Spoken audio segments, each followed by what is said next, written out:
scaling a high-touch marketplace, which is unique because I was responsible for building a marketplace that wasn't high-touch. And I want to tell you the story of how we evolved and how we got to this business model and some of the mistakes we made in the process where we should have been high-touch or higher service. So I was the CEO of Odesk for about 8 years. We built Odesk to more than 3 million clients. Those are buyers of services, more than 10 million workers, people providing services. We merged with the number 2 player in the space, a company called Elance, and we created a new company called Upwork. And after that, my work was done. The combined company was about $120 million in revenue, and I exited and joined Polaris Partners. Now I'm on the other side of the table investing. I miss running Odesk. It was a phenomenal experience. So in the early days, what you don't know is that we were hamsterware. What that means is that you, the client, came in, you posted your job, you matched with talent. What you don't know is that on the back end, we had humans that were doing all of the matching. Sandy, who sat in the back room. Oh, I don't have a microphone. Awesome. All right, Sandy, who was in the back room, was responsible for sending you 3 resumes. You would pick one of the providers you wanted to work with. And as far as you were concerned, it was automated. On the back end, it was far from automated. We had hamsters behind the scenes, spinning on wheels, keeping the lights on. Now, this was a great way to start because it gave us the opportunity to sort of fake it till we make it, right? We could see what clients really wanted. We very quickly realized that this wasn't a scalable business model. And we were torn because we were charging a 30% markup on services. Initially, we were $6 an hour flat fee. We went to $30 an hour. I'm sorry, 30% per hour billed. And our clients were happy, our workers were happy, until they found out that a worker was making 30%, that we were charging 30%. They saw the value in the match and not everything that happened after the match. And so even though we were touching every client on the front end and every worker on the back end, we decided that we had to get more out of the middle. We had to become more of a marketplace. We had to move to no touch or low touch. And so if you look at high touch versus low touch and frequency of use, Josh Brandlinger talked about this earlier. We were, initially our goal was to be high frequency, meaning once you hire a developer, in the early days we were just technical talent. Does everybody know Odesk, by the way, and Upwork? I'm assuming you all know it. A marketplace for hiring, managing, and paying talent all via the web. So our goal was to be high usage. Hire somebody and keep them on your payroll for 3 or 4 or 5 months. Our average client spent about $6,500. We were getting a little bit more than 10% of that, $650 LTV for a client that cost us $50 to get. So even though touch was good in the beginning, we realized it wasn't going to scale. We would have needed a lot of people to talk to every client. We'd need a lot of people to interview and screen workers and to do the actual matching. And that looked more like a staffing firm than it did a marketplace. So that would have put us up here. High touch, high usage, very large clients. And we said, well, look, we don't want to compete with the high touch marketplaces, not marketplaces, but high touch service firms. And Elance, meanwhile, was down here. They were fixed price work. Post a project, get a project done. We were hourly work, right? So hire a programmer by the hour. We replicated the way that work happened in the offline world online. So find the right worker, get delivery of the work, and pay for the work, just like you do in the offline world. We moved that online. Turns out that was a better business model. Longer value, higher LTV, and about the same CAC. But again, the challenge was we couldn't service it. We would have needed 100+ sales reps to sell all of these clients. We would have needed lots of people to touch every client and every worker. And so we had to get ourselves out of the middle. So we consciously said, we have to be low touch. Now, in order to do that, we also had to figure out what market we were going after. So if you looked at the universe, and ultimately I would argue that Upwork has pretty nicely filled out this diagram. This is from 2006. So this is a picture from a fundraising deck in 2006. And if you think of our business on 3 dimensions, it was about size of client. Who was the client that we were selling? From extra small to extra large. And despite the fact very early on we had very large clients, like IBM called us and said, we have a partner ecosystem, 35,000 VARs and VADs, and they need a marketplace for IBM skilled resources, WebSphere, Tivoli, DB2, Rational, etc., can we leverage Odesk to power that marketplace? And I said, that sounds pretty interesting. I'll come out to Armonk and let's talk about it. And with 20 people in the room at Armonk, all peppering me with questions, HR said, what happens if a worker on this platform cuts their finger on a knife in their own kitchen while they're working for one of our clients? Who's indemnifying whom? And I said, it's not us, we'll see you in 5 years. We're out. So we consciously said, we're extra small. We're companies like yours, right? It's the entrepreneur that doesn't have a choice. They can't go to Tata, Wipro, Infosys. They need a couple of engineers. We like to say at that time it was about lift, not shift. It was jobs that you wouldn't hire for locally because you couldn't afford to, or if you didn't have 10 on Odesk, you wouldn't have 20 locally, right? We helped you get out of the jungle and onto the dirt road. We were exclusively focused on technical skills. In the early days, we bought ads on TechCrunch when they were cheap. I think we paid about $5,000 a month for an ad that ran full-time on TechCrunch, and it said, hire offshore programmers cheap. That was our ad. We weren't apologizing to anybody because that's the market we were going after. SMBs, cheap talent. And where was that talent? That talent was mostly offshore. Why? That's where the most arbitrage existed. It was inexpensive offshore resources to onshore clients. In 2006, 90% of our business originated in the US and went offshore. 90% of it was technical work, and 90% of it was businesses with less than 100 employees. And I would argue most of them had less than 20. So we consciously focused our market here. That was a blue ocean. It was a very, very narrow approach that we could own, and it was hourly work. Again, we replicated what happened offline, online, which nobody had done. We also, I said earlier, we were 30% markup when we were high touch. Right? We got in the middle of every transaction, we spoke to the client, we spoke to the worker, we matched them with a human, and they stayed for a long time. And when they needed another worker, they picked up the phone and called us, and we gave them another. And that in and of itself is a decent business. There's a company called TopTal that's doing that today, and I think they're doing quite well.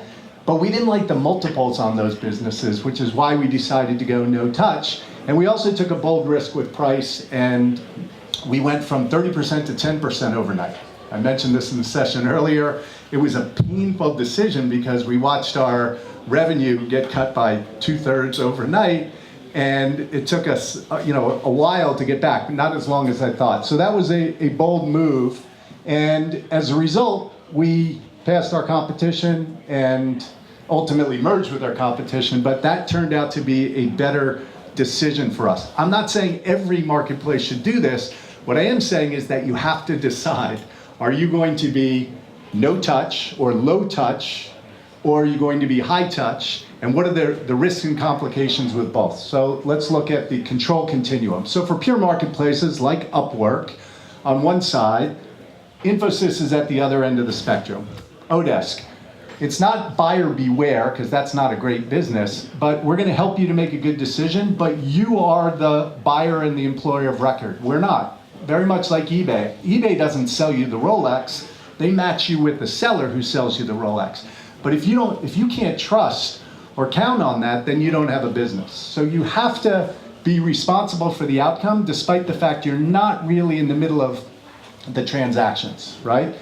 Catalent, if you're not familiar, they used to be called Hourly Nerd. They're going after the high-end consultants. And at the other end of the spectrum is McKinsey, right? And Catalent can't be McKinsey because then it's just a competitor to McKinsey. They've got to be the marketplace, but they have to provide a lot of trust and mechanisms or else they won't have a business. Grubhub versus Sprig. Sprig makes the meals, delivers the meals, responsible for the meals. Grubhub is just the marketplace. They match with the restaurant who makes the meals.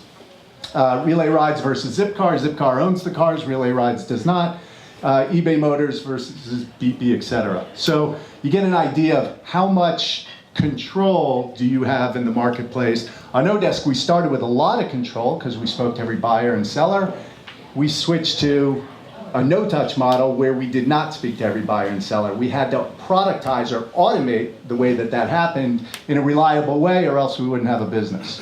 So why not just implement more control? Well, one reason is cost. It costs you a lot more to implement control. So if you look at costs on the vertical axis versus control, pure marketplace, low cost, but you give up control. Clients would call me in the early days and say, I got a bad result.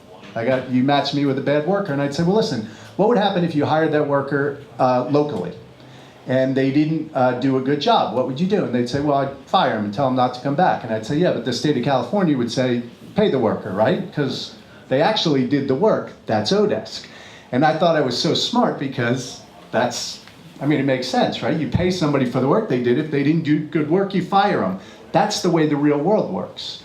Most of us get paid on our time, and as long as we do good work, we get invited back for another 2 weeks of work or another month of work. And if we stop delivering value, then they ask us to leave. But they don't say, give me all your wages back from 3 months ago, unless you took the fax machine or something, but or broke something. But you get the idea. But again, that wasn't a good business model to tell a client, buyer beware. Like, you can't trust us for a good result. So one of the challenges is, even in a no-touch, low-cost, you can't abdicate control. eBay struggled from this, right? Like, if you got a bad result on eBay, or you got ripped off, you bought a Rolex and you got an empty box, yes, the seller sucks, but eBay sucks because they set you up with the person to have that facilitation in the first place, right? To have that transaction. So if you look at the other end, the complete high cost but control is a company like Instacart. You hire Instacart, Instacart delivers the goods, but those workers are Instacart employees.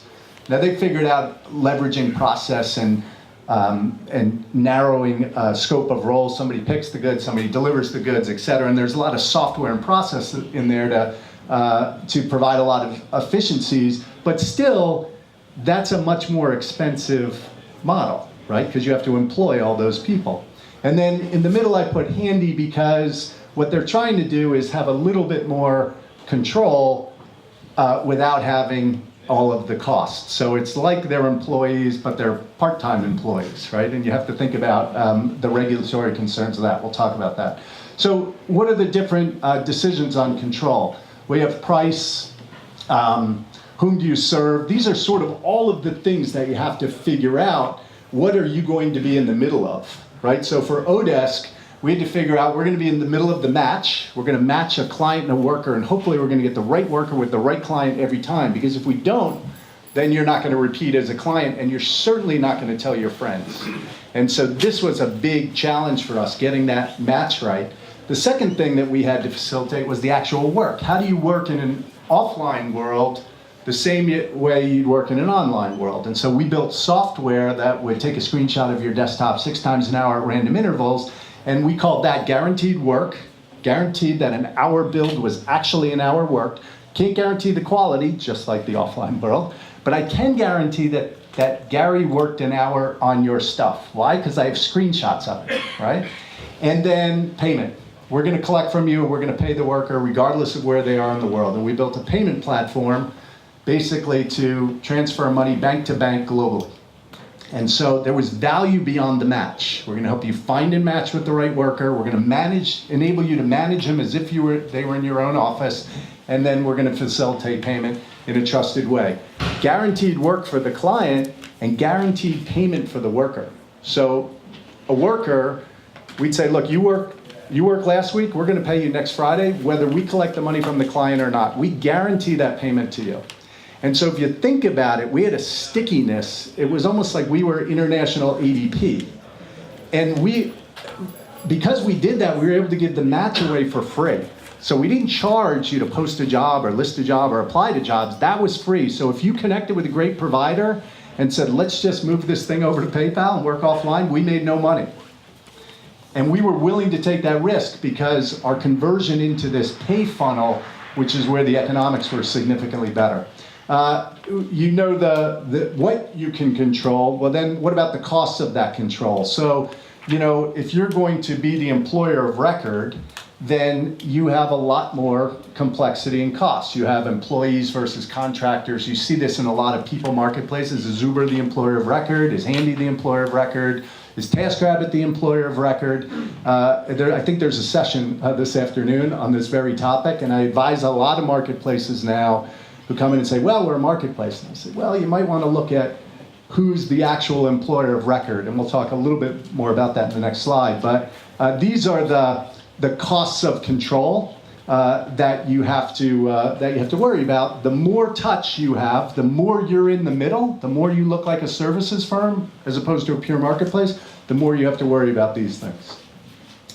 And what are those costs? Well, in a pure marketplace, they're independent contractors. They're not your employees. In an integrated service firm, they are your employees. So now they need 401k and benefits and W-2 and unemployment insurance and all of the things that that a marketplace doesn't have to worry about. But again, if they're your employees, you can control the product. If they're not, you can't, right? So Amazon does a nice job of not actually selling the products in some cases. They let their resellers do that, but they facilitate, and they have very strict rules about what happens if you don't follow their guidelines. They kick you off and there's no second chances. And so you have to think about what's the ideal level of control. What does it look like? Where Upwork is down here, however, they do offer services to enable you to not be the employer of record, but have them be the employer of record. So for compliance reasons, you could say, look, I want to hire this person full-time, but I don't want to worry about it. We added functionality later to enable you to let us be the employer of record. So we'll take care of all that stuff I talked about earlier, the W-2 versus the 1099, the unemployment insurance. We'll do that for you. And we'll charge a little bit more, but we'll offer that as a service. And then the integrated service firm, again, like Instacart. And then there's a company called Easy Home that Odysseus Tsatsalos, one of the founders of Odesk, is the founder of Easy Home. They're on-demand lawn care.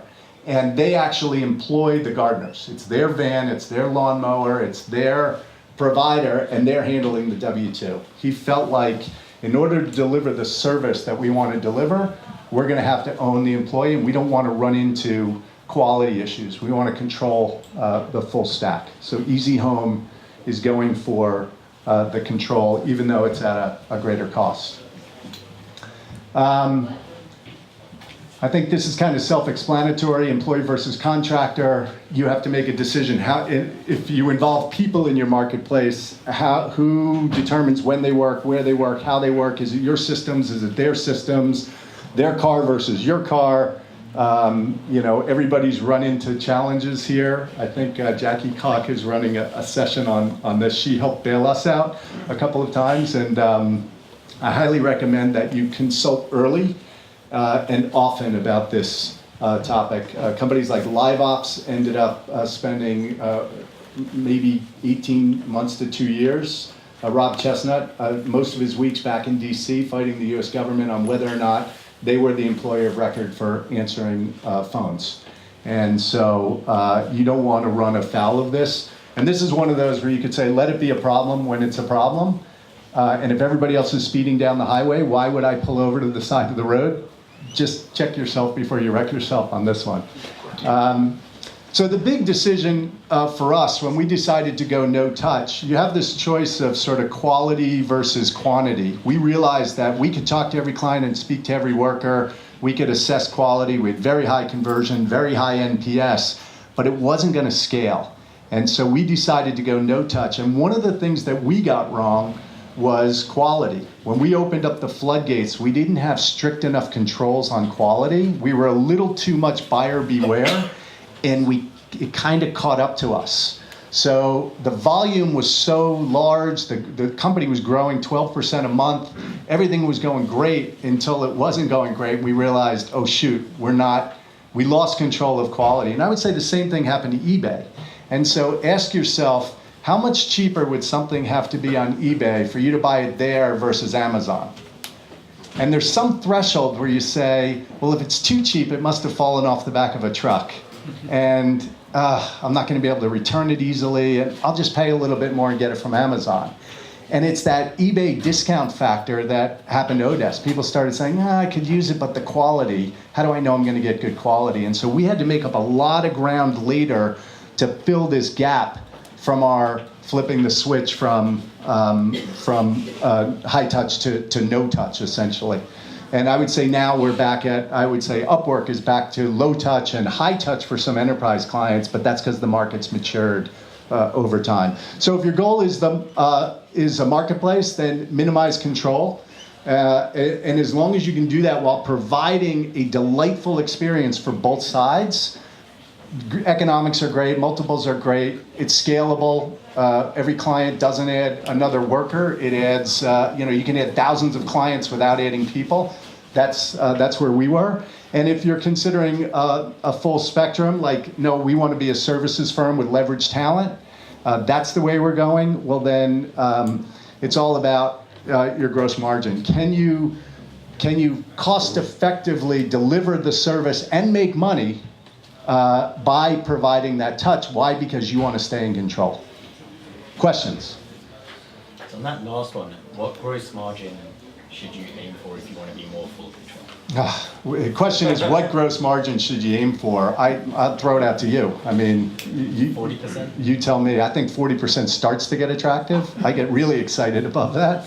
Below that, it's, and it's always a promise. Well, at scale, it's going to get better at scale. But all that complexity that goes in there around worker classification and are you going to be able to hire and retain the people and, right? And competition as well, right? You said you started out at sort of this very high touch, and then you went like no touch, and you kind of ended up somewhere in the middle.